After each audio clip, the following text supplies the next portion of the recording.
તો વિદ્યાર્થી મિત્રો, હવે આપણે ચેપ્ટર નંબર 11 જોઈશું, વિકિરણ અને દ્રવ્યની દ્વૈત પ્રકૃતિ. એટલે વિકિરણ અને દ્રવ્ય બંને જ છે દ્વૈત પ્રકૃતિ ધરાવે છે. આપણે જાણીએ છીએ કે સમગ્ર બ્રહ્માંડ મૂળભૂત બે ઘટકોનું બનેલું છે, દ્રવ્ય અને વિકિરણ. મોટે ભાગે દ્રવ્યને કણ સ્વરૂપે લેવામાં આવે છે અને વિકિરણને તરંગ સ્વરૂપે લેવામાં આવે છે. પરંતુ આ ચેપ્ટરના અંતે તમે જાણી લેશો કે વિકિરણના પણ બે સ્વરૂપ છે અને દ્રવ્યના પણ બે સ્વરૂપ છે. એટલે આપણે આ ચેપ્ટરનું નામ છે 2x2 4 એવું રાખેલું છે. તો જ્યારે ચેપ્ટરનો અંત થશે ને ત્યારે તમે સમજી જશો 2x2 4 કેવી રીતે થાય છે. અને બીજું કે આમ તો તમે જાણો છો કેમિસ્ટ્રીની અંદર 11મા ધોરણમાં બીજું ચેપ્ટર ભણી ગયા એના જેવું જ કંઈક જોવા મળશે. તો પ્રસ્તાવનાની વાત કરીએ તો આખો ઇતિહાસ જ છે, એટલો લાંબો છે કે અહીંયા થોડીક વારમાં કે પૂરો થાય નહીં. આપણે એને ટૂંકમાં વાત કરીએ તો જો એક કહાની આપણે જે વારંવાર સાંભળીએ છીએ તે કે વિદ્યુતભાર સ્થિર હોય તો માત્ર વિદ્યુત ક્ષેત્ર ઉત્પન્ન કરે છે, વિદ્યુતભાર અચળ વેગથી ગતિ કરે તો વિદ્યુત ક્ષેત્રની સાથે ચુંબકીય ક્ષેત્ર પણ ઉત્પન્ન કરે છે, અને એ જ વિદ્યુતભાર પ્રવેગી ગતિ કરે ત્યારે વિદ્યુત ક્ષેત્ર ચુંબકીય ક્ષેત્રની સાથે વિદ્યુત ચુંબકીય તરંગોનું ઉત્સર્જન કરે છે. એના લગતું આપણે ચેપ્ટર 8 જોયું. હવે એ જે વિદ્યુત ચુંબકીય તરંગો છે એનું અસ્તિત્વ મેક્સવેલે પ્રસ્તાવિત કર્યું કે વિદ્યુત ચુંબકીય તરંગો જેવું કંઈક હોય છે ને એ વિદ્યુત ચુંબકીય તરંગો એટલે જ પ્રકાશના તરંગો છે એવું પણ પુરવાર થઈ ગયું હતું. એ મેક્સવેલે દર્શાવ્યું, પણ એ સૈદ્ધાંતિક હતું. એની પ્રાયોગિક સાબિતી 1887 ની અંદર હર્ટ્ઝે આપી કે વિદ્યુત ચુંબકીય તરંગોની પ્રાયોગિક સાબિતી છે હર્ટ્ઝે 1887 માં આપી. ત્યાર પછી રોન્ઝને ક્ષ કિરણોની શોધ કરી. ખબર પડી કે ક્ષ કિરણો છે એ પણ વિદ્યુત ચુંબકીય તરંગો જ છે. અત્યારે વિદ્યુત ચુંબકીય તરંગની અંદર 7 વિભાગ છે આપણે જાણીએ છીએ. ટૂંકી તરંગ લંબાઈ અને મહત્તમ આવૃત્તિ, મહત્તમ ઉર્જા ધરાવતા ગેમા કિરણો, પછી ક્ષ કિરણો, અલ્ટ્રાવાયોલેટ, દ્રશ્ય પ્રકાશ, ઇન્ફ્રારેડ, માઇક્રોવેવ્સ ને છેલ્લે રેડિયો તરંગો આવે. ટૂંકા રેડિયો તરંગો, લાંબા રેડિયો તરંગો. એની તરંગ લંબાઈ સૌથી વધારે છે, આવૃત્તિ સૌથી ઓછી છે અને ઉર્જા સૌથી ઓછી છે આપણે જાણીએ છીએ. બરાબર. હવે રોન્ઝન ત્યારબાદ થોમ્સને ઇલેક્ટ્રોનની શોધ કરી. હવે એક પ્રયોગ પણ છે, એ પ્રયોગની આપણે વાત કરીએ કે ખૂબ જ નીચા દબાણે 0.0001 મિલીમીટર જેટલા પારાના સ્તંભનું દબાણ ધરાવતી એક નળીની અંદર વાયુઓ છે, એમાં 2 ઇલેક્ટ્રોડ રાખેલા છે અને એ ઇલેક્ટ્રોડની વચ્ચે વિદ્યુત ક્ષેત્ર લગાડવામાં આવે છે. તેમાં કેથોડ પરથી વિકિરણનું ઉત્સર્જન થાય છે, એનોડ સાથે અથડાય છે અને ત્યાં પ્રસ્ફુરણ ઉપજાવે છે, ફ્લોરેન્સ દ્રશ્ય પ્રકાશનું ટપકું રચાય છે. આ બધું તમે જાણો છો, વિગતવાર અભ્યાસ કેમિસ્ટ્રીની અંદર આવી ગયો છે. હવે આ જે કેથોડ પરથી ઉત્સર્જાતું વિકિરણ જે એનોડ સાથે અથડાય છે એ કેથોડ કિરણો છે ઋણ વિદ્યુત ભારિત કણો છે એવું પુરવાર કર્યું. તો એ કેથોડ કિરણો છે એના વિશેની માહિતી વિલિયમ ક્રુક્સે આપેલી છે અને થોમ્સન એનું સમર્થન કરે છે અને એવું પુરવાર થયું એ જે કેથોડ કિરણો છે ને એ જ ઋણ વિદ્યુત ભારિત કણો છે અને એની ઝડપ છે પ્રકાશની ઝડપ કોન્સ્ટન્સી 3×10⁸ મીટર પ્રતિ સેકન્ડની 10 થી 20% જેટલી 0.1 થી 0.2 ગણી જણાય છે. એના પરથી થોમ્સને એ જે કેથોડ કિરણો છે જ ઋણ વિદ્યુત ભારિત કણો, આગળ જતા એ જ ઋણ વિદ્યુત ભારિત કરો એટલે ઇલેક્ટ્રોન એવું પુરવાર કર્યું. ઇલેક્ટ્રોન માટે E/m ગુણોત્તર પણ મેળવ્યો જે થોમ્સને 1.76 × 10⁻11 કુલમ પ્રતિ કિલોગ્રામ માલુમ પડ્યો. ત્યાર પછી મિલિકાન અમેરિકન વૈજ્ઞાનિક છે, E/m ની ત્યારબાદ એને ઓઇલ ડ્રોપનો પ્રયોગ હતો. પ્રવાહીના નાના તેલના નાના બુંદ છે એના પરથી ઇલેક્ટ્રોનના વિદ્યુતભારનું મૂલ્ય પણ આવ્યું. 1.602 × 10⁻19 જેવું પુરવાર થયું હતું. 1.6 આપણે જે લઈએ છીએ ને 1.602 10⁻19 કુલમ જેટલું વિદ્યુતભારનું મૂલ્ય અને દુનિયાનો કોઈ પણ વિદ્યુતભાર છે આના પૂર્ણ ગુણકમાં જ હોય છે એવું પુરવાર થયું. એ આપણે જાણ્યા પહેલા ચેપ્ટરની અંદર કે દુનિયાનો કોઈ પણ વિદ્યુતભાર એના પૂર્ણ ગુણક સ્વરૂપે જોવા મળે છે. એટલે વિદ્યુતભારનું ક્વોન્ટમીકરણ, વિદ્યુતભાર ક્વોન્ટાઇઝ છે એવું પુરવાર થયું અને ઈનું મૂલ્ય મળી ગયું. E/m થોમ્સન લાવ્યો, ઈનું મૂલ્ય મિલિકાન લાવ્યો તો એના પરથી m મેળવવામાં આવ્યો. ઇલેક્ટ્રોનનું દળ પણ નક્કી થઈ ગયું.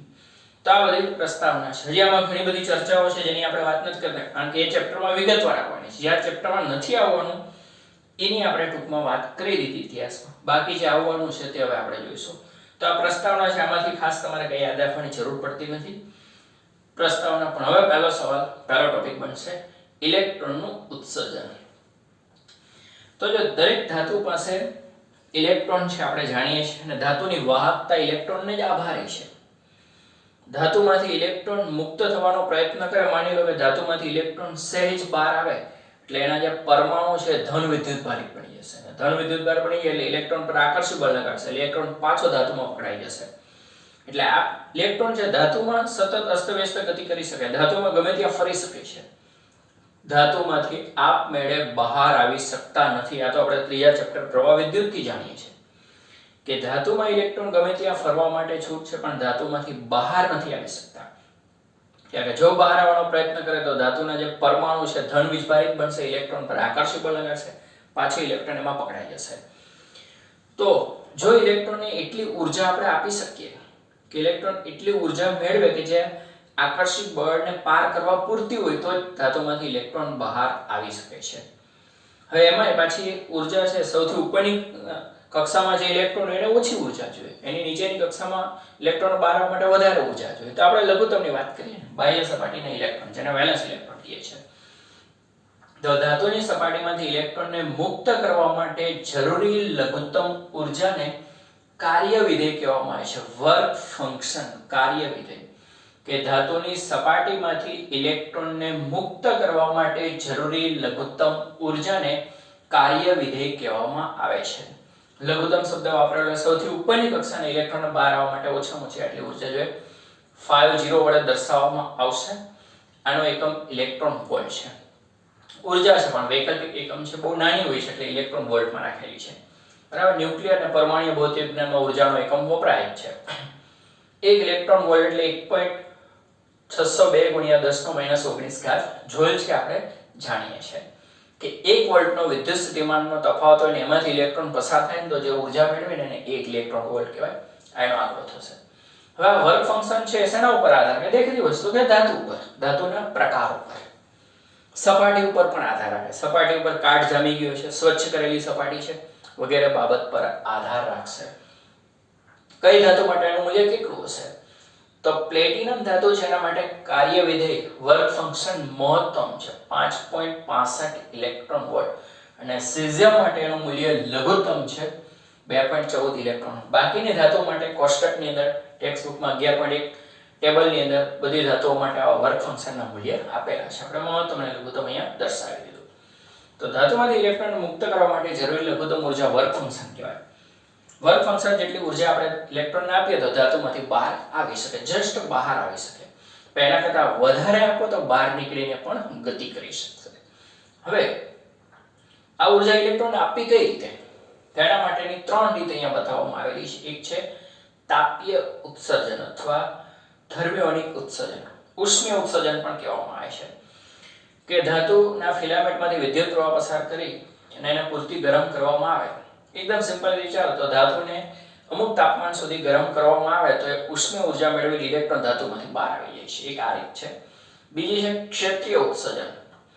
તો ધાતુ પર ખૂબ પ્રબળ વિદ્યુત ક્ષેત્ર લગાડવામાં, 10⁸ વોલ્ટ પ્રતિ મીટરના ક્રમનું પ્રબળ વિદ્યુત ક્ષેત્ર લગાડો ઇલેક્ટ્રોન બહાર આવે. જો વિદ્યુત ક્ષેત્ર તમે આમ લગાડો તો ઇલેક્ટ્રોન પર ક્ષેત્રની વિરુદ્ધ દિશામાં બળ લાગે એટલે ઇલેક્ટ્રોન એમાંથી બહાર આવી શકે. મતલબ તમે જે ક્ષેત્ર લગાડેલું છે E ઇન્ટુ ઇલેક્ટ્રોનનો વીજભાર સ્મોલ e કરો એટલે આટલું બળ લાગશે બહારની સાઈડ ક્ષેત્રની વિરુદ્ધ દિશામાં. તો અંદરના જે આયનો છે એનું આકર્ષણ બળ અંદર તરફ લાગે છે અને આપણે ક્ષેત્રમાં લગાવ્યું એટલે ક્ષેત્રની વિરુદ્ધ દિશામાં ઇલેક્ટ્રોન બહારની સાઈડ બળ લાગ્યું. તો આ બળ પહેલા કરતા વધી જાય. જો આટલું ક્ષેત્ર હોય તો ઇલેક્ટ્રોન ધાતુમાંથી બહાર આવી શકે છે. ત્રીજી રીત છે ફોટો ઇલેક્ટ્રિક ઉત્સર્જન. સ્વચ્છ કરેલી ધાતુની સપાટી પર પૂરતી ઊંચી આવૃત્તિવાળો પ્રકાશ આપાત કરવામાં આવે તો ધાતુમાંથી ઇલેક્ટ્રોન ઉત્સર્જન પામે છે અને ફોટો ઇલેક્ટ્રિક ઉત્સર્જન કહેવામાં આવે છે. ઇલેક્ટ્રોનને ફોટો ઇલેક્ટ્રોન કહેવામાં. આનો અભ્યાસ જ આ ચેપ્ટરમાં ભણવાનો છે વિગતવાર. આ વિગતવાર ડિટેલમાં હવે આ ચેપ્ટરની અંદર જોવા મળશે. તો આ એક પ્રશ્ન બને 2 ગુણનો જે આપણે પીડીએફ માંથી તમે લખી શકો. ઇલેક્ટ્રોનનું ઉત્સર્જન વર્ક ફંક્શન સમજાવો, ઉત્સર્જનની રીત સમજાવો. 3 રીત છે. તાપીય ઉત્સર્જનમાં ગરમ કરવામાં આવે છે, ક્ષેત્ર ઉત્સર્જનમાં પ્રબળ ક્ષેત્ર લગાડવામાં, ફોટોઇલેક્ટ્રિક ઉત્સર્જનમાં ધાતુની સ્વચ્છ કરેલી સપાટી પર પૂરતી ઊંચી આવૃત્તિમાં પ્રકાશ આપાત કરો. પૂરતી ઊંચી આવૃત્તિ એટલે જો જે પ્રકાશ આપાત કરો છે એની આવૃત્તિ થ્રેશોલ્ડ આવૃત્તિ કરતાં વધારે, F0 ને થ્રેશોલ્ડ આવૃત્તિ કહેવામાં આવે છે. આના જેટલી કે એના કરતાં વધારે હોય તો ઇલેક્ટ્રોન બહાર આવી શકે. જો તમે ઊર્જાનું આવું સૂત્ર જાણો છો કે પ્રકાશ છે જ્યારે ધાતુ પર આપાત થાય છે, પ્રકાશનું ઉત્સર્જન અને શોષણ છે ફોટોન સ્વરૂપે થાય. ફોટોનની ઊર્જા hf છે. h એટલે પ્લાન્કનો અચળાંક છે. તો તમે જે ઊર્જા આપાત કરો છો એ 50 જેટલી તો હોવી જોઈએ. 50 એટલે hf0 આવે છે કે 50 બરાબર hf0 છે. એટલે લઘુત્તમ ઊર્જા આટલી છે તો લઘુત્તમ આવૃત્તિ આટલી છે. આના કરતાં વધારે ઊર્જા તો આના કરતાં વધારે આવૃત્તિ તો ઉત્સર્જન થશે, નહીંતર નહીં થાય. બરાબર. આપણે ભૌતિક શાસ્ત્રની અંદર આવૃત્તિ માટે સંજ્ઞા f લઈએ છીએ, બાકી કેમિસ્ટ્રીની અંદર આપણે બુક્સમાં પણ આવી ન્યૂ સંજ્ઞા પણ જોવા મળે છે. બરાબર. તો આ રીતે આપણે થ્રેશોલ્ડ આવૃત્તિની પણ વાત કરી દીધી કે આના જેટલી કે આનાથી વધારે આવૃત્તિ હશે તો ઇલેક્ટ્રોન ધાતુમાંથી બહાર આવી શકશે. એટલે લઘુત્તમ ઊર્જાના સંદર્ભમાં છે. હવે આપણે થોડા અવલોકનની વાત કરીએ. આ એક પ્રશ્ન થયો. બીજો પ્રશ્ન છે ફોટોઇલેક્ટ્રિક અસરના પ્રાયોગિક અવલોકનો અથવા વૈજ્ઞાનિકોના અવલોકનો. તેમાં હર્ટ્ઝનું અવલોકન આવે છે.